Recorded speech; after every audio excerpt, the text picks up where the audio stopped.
Ngayon, plug-in natin to. Plug-in natin dito, siyempre. Ayan. Diretso siya dito in-inject natin dito. Kasi nakaangat na to, binunot nila dito ng bossing. Okay?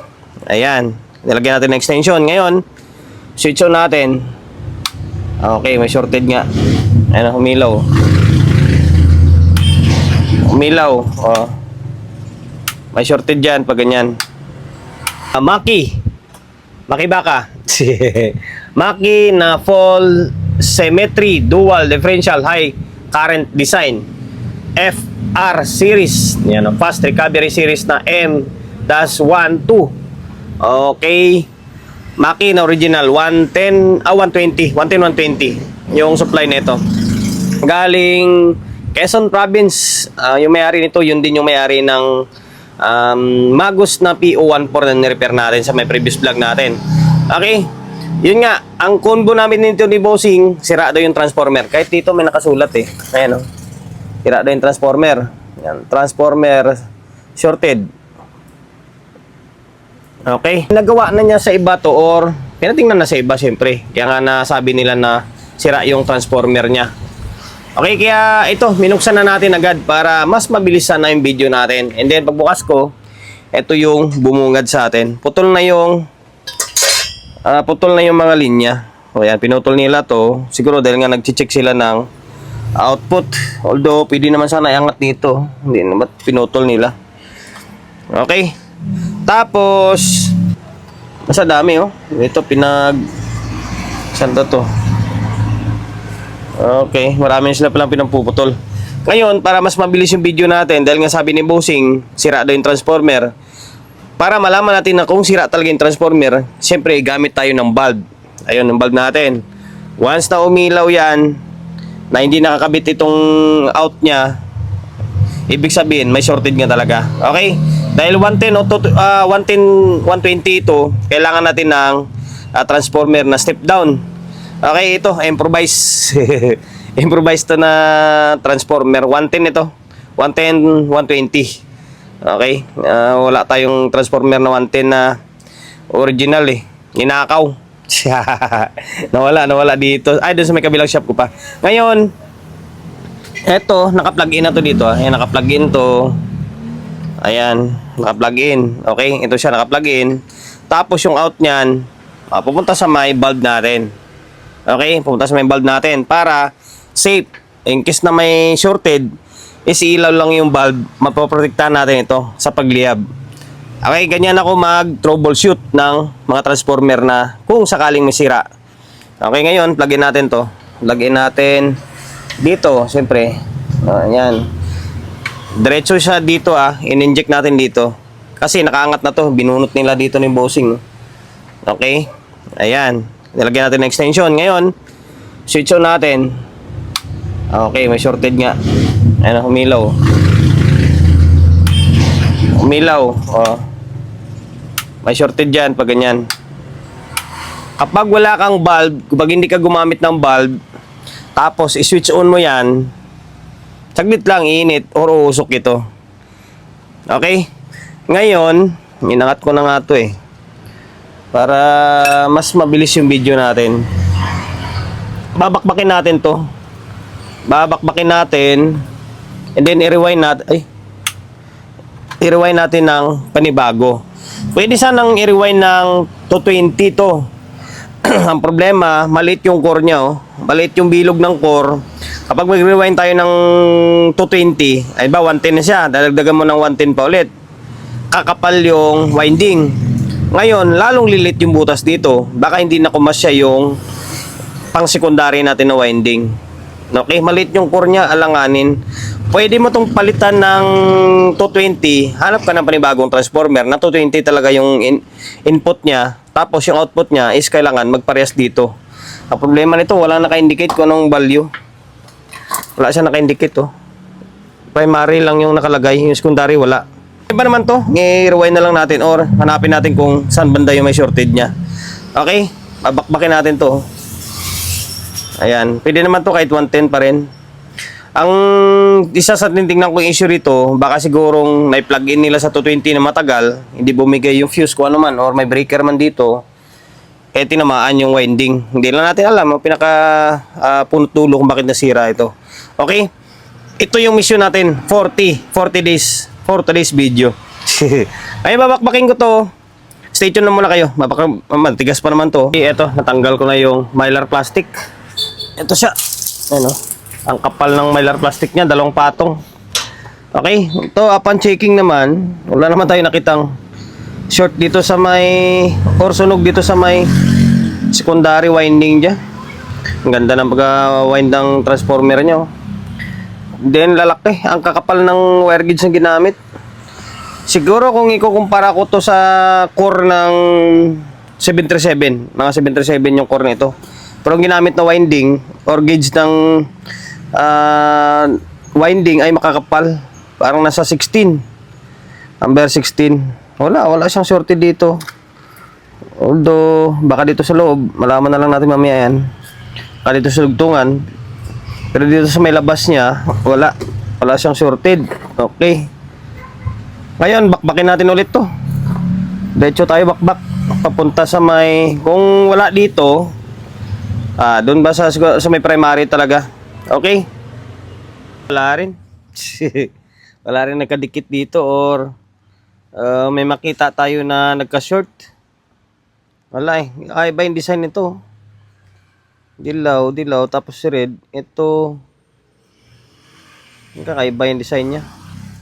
Kaya ito, maglagay tayo ng tanda para sigurado. Baka may kamali tayo.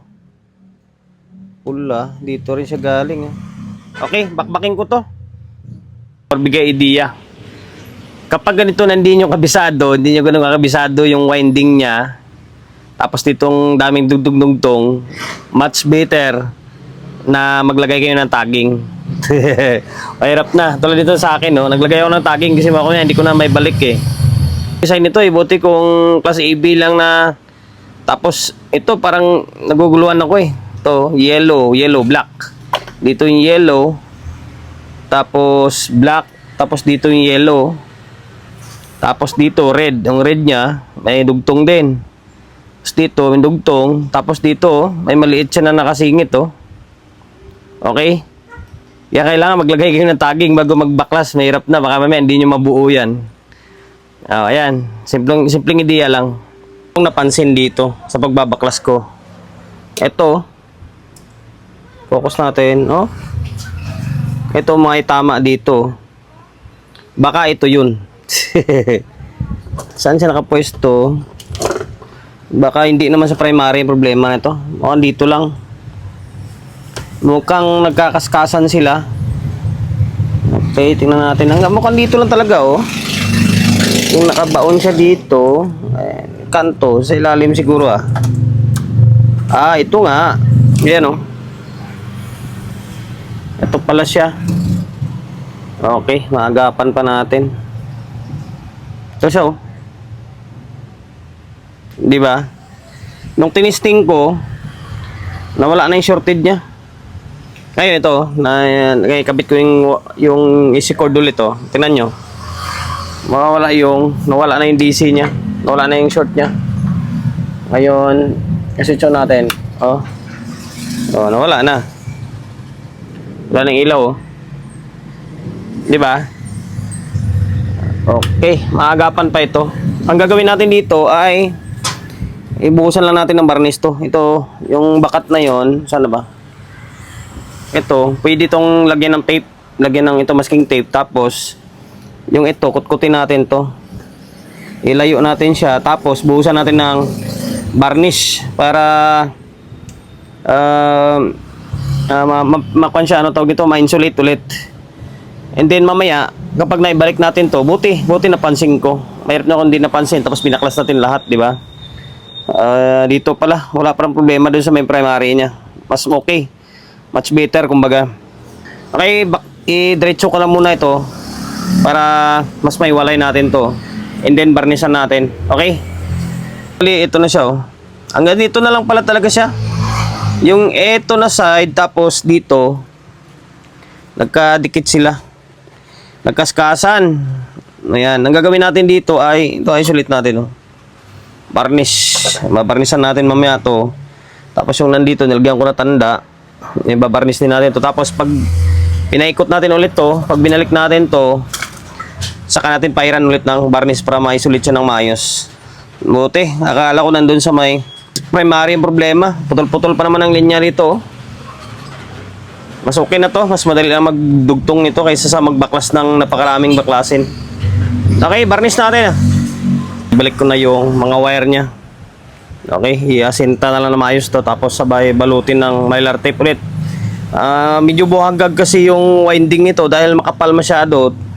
Yung wire gauge na ginamit parang nasa number 14 na eh. Kaya siguro hindi rin natin masabi kasi original ito eh. Sabihin naman iba, mas magaling pa tayo sa nagde-design nito. Pero pansin ko lang kasi medyo buhagags yung pagka-winding kasi nga makapal yung wire tapos maliit yung core. Okay, yan binalik ko na. Kaya importante na meron kayong mga tagging. Kasi kung wala kang tagging, mahirapan ka pagdugtong ulit dyan. Okay. Ngayon, kung saan yun, ito siya oh. Focus, ayan, ito siya oh. Yung isang piraso na yan. Tapos ito yung may tape na to. Ito naman yung nagdikit dyan na nagka-short sila. Okay. Kaya ito, nilayo natin siya tapos nilagyan natin ng tape.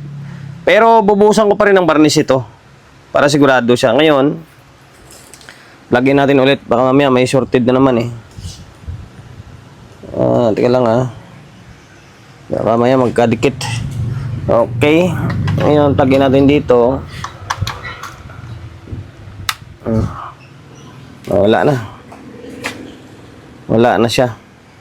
Wala na shorted ah. Gumagana to ah. Gumagana yan. Okay, wala na short niya. Pwede nilaban ito. Buhusan ko ulit ng varnish to.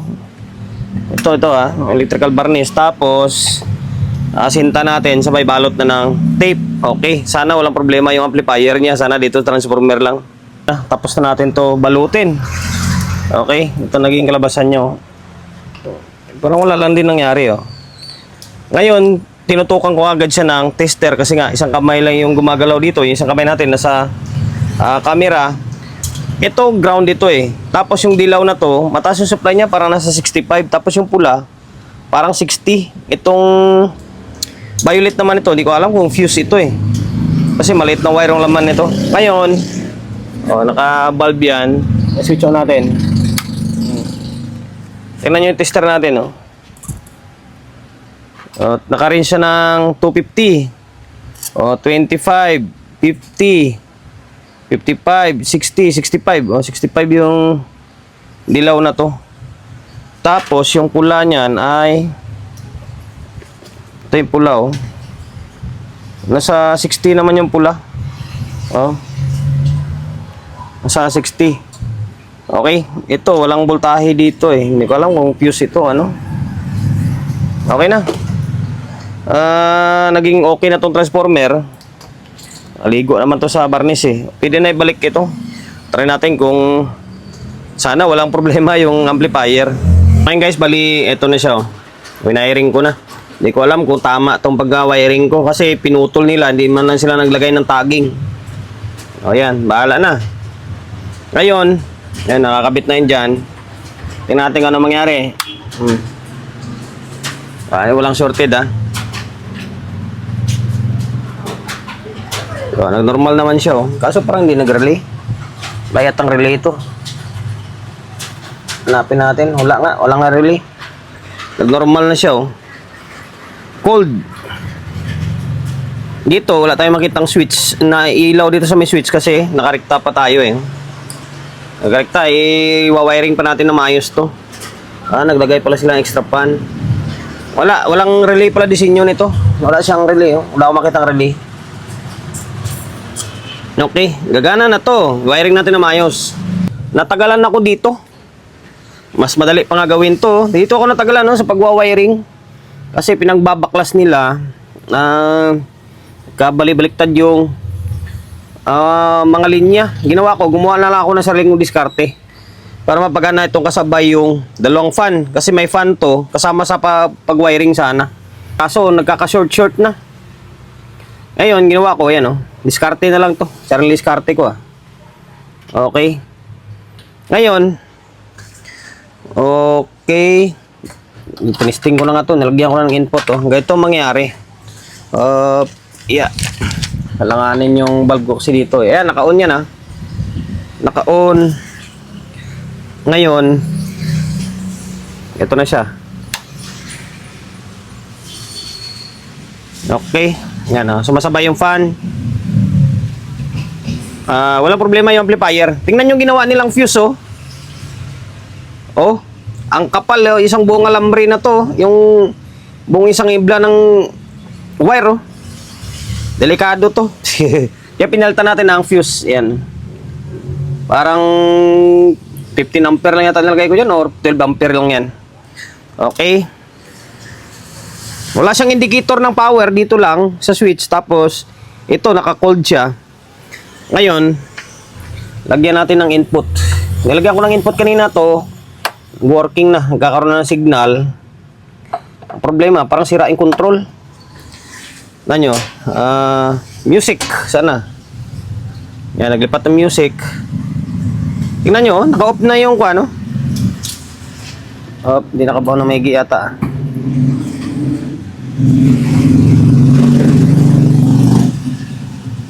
Ngayon, may signal siya kahit naka-off, oh. Yung isa.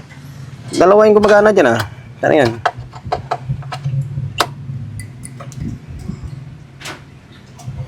Okay, adjust natin. Isa na lang gumagana. Kanina, dalawa yan, ah. Pero may signal na siya, di ba? Oo, may signal na. Kabitan ko na lang ng speaker para mas marinig natin na kung may audio talaga siya. Pinaklas ko ito.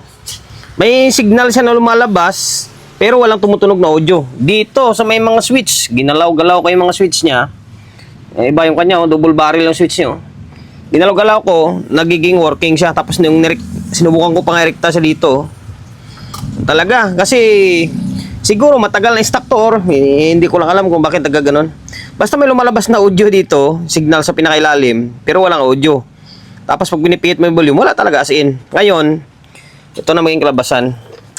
Totoo lang guys, hindi rin ako ganun kagaling sa mga old school na mga amplifier tulad nito. Tsamba-tsamba lang din, ah. Oh, ayan. Wala palang relay ito. Kung mapapansin nyo, walang relay. Walang relay yan, oh. Kaya pag unang bukas, meron ka marinig na kwan ng audio, tapos pag off mo, wala relay ito. Tingnan nyo, gumagana yung audio source natin, ha. Magana. O, tingnan nyo. May signal siya agad na lumalabas. Kumbaga, siguro, ito yung ano ba to? 20 to 30. Signal nga. Ito to. Ibig sabihin, indikasyon na merong pumapasok na signal. Okay. Hindi ko lang napansin pala ito. Ayun, may nakasulat to. Sa pinakailalim mo, signal. Tapos dito na yung out ng audio niya. Okay. Ngayon, channel 1.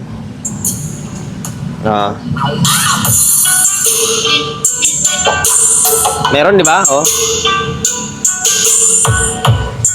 Hindi ko pa napihit yung mga kwanto ni, yung mga switch na sa mga frequency. Bahala na lang sila ng boosting yan. Baka pang midhigh nila ito, kaya midhigh yung tunog niya. Ngayon, ito channel 2. Oh.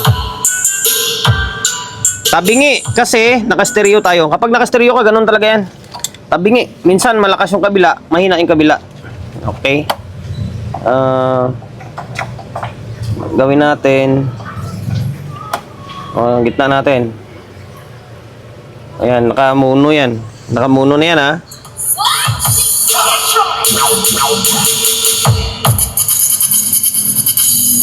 Meron. Wala pa yung music natin. Meron na. Basta goods na yung... And then, ito pala. Nakakuha na ito, nakarektang 120 na ito. Tinanggal ko na yung bulb. Yun, wala na yung laman ng bulb natin. Nakarektang 220 na, 120, hindi to 20. working na transformer natin, ha. Ayan, oh, gumagana na yan. Nakarektang 120 na. Sabi ko, bahala na.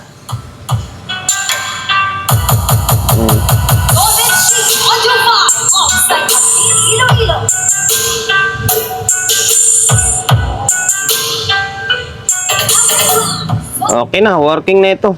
Maganda yung tunog niya, pang mid-high. Napaka-vocal ng tunog niya. Kulang na lang dito ay linisan natin. Wala namang problema yung amplifier niya. Walang problema yung amplifier niya. Goods.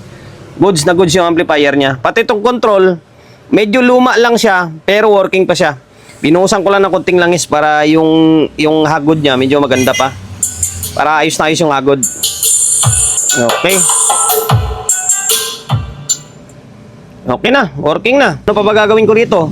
Bali, balik muna natin to. Linisan natin konti. Sabay outro na tayo. Naibalik ko na yung board ng volume control. Okay. Ito, nakakabit pa rin yung speaker natin. Tapos audio source. Ako lang na lang dito is kay compressor ko. Kunting linis pa bago takpan. Okay. Nakarekta pa rin tayo ha. Nakarekta ha. Wala nang bulb yan. Yan, may marinig ko talagang tunog nito dahil wala siyang relay. Wala kang makitang relay dito. Okay? Ayan, normal na may ilaw pala ito. Normal kasi signal nga siya oh. Indikasyon na meron siyang signal. Maganda yung design na ganito. Yung 20, yan na yung kasunod na out na. Signal out na yan kumbaga, papuntang amplifier. Ayan, meron. Tapos channel 2. Meron. Okay. Working na. Okay, hanggang dito na lang. Sir from Quezon Province. Okay na yung Maki na power amplifier mo. Tapos yung Magus na P14 mo. Okay na. Maraming salamat sir sa pagkakatiwala mo ng unit mo rito sa akin. And then sana nakapagbigay idea tayo sa mga kapwa natin technician kung sakaling may encounter nyo, di ba? Yung itong klaseng amplifier, yung Maki. Kung hindi man Maki, ibang brand. Basta may shorted. Sana nakapagbigay idea ako kung paano mag-rewind ng transformer o mag-repair ng transformer. Okay, promotion bago tayo magtapos, syempre, shop natin. Solid G Electronics Repair Shop, number 61, Don Julio, Gregorio Street, sa Uyo Road, sa Uyo, Quezon City. Social media pages natin, so kung hindi pa nakapag-follow, paki-follow and then siyempre paki-share ang video natin sa my Facebook, YouTube channel. So hindi pa nakapag-subscribe, paki-subscribe, like, share and then siyempre paki-hit ng bell button sa gilid para updated ka sa mga susunod na video na i-upload ko. Ingat, God bless and then peace sa atin lahat.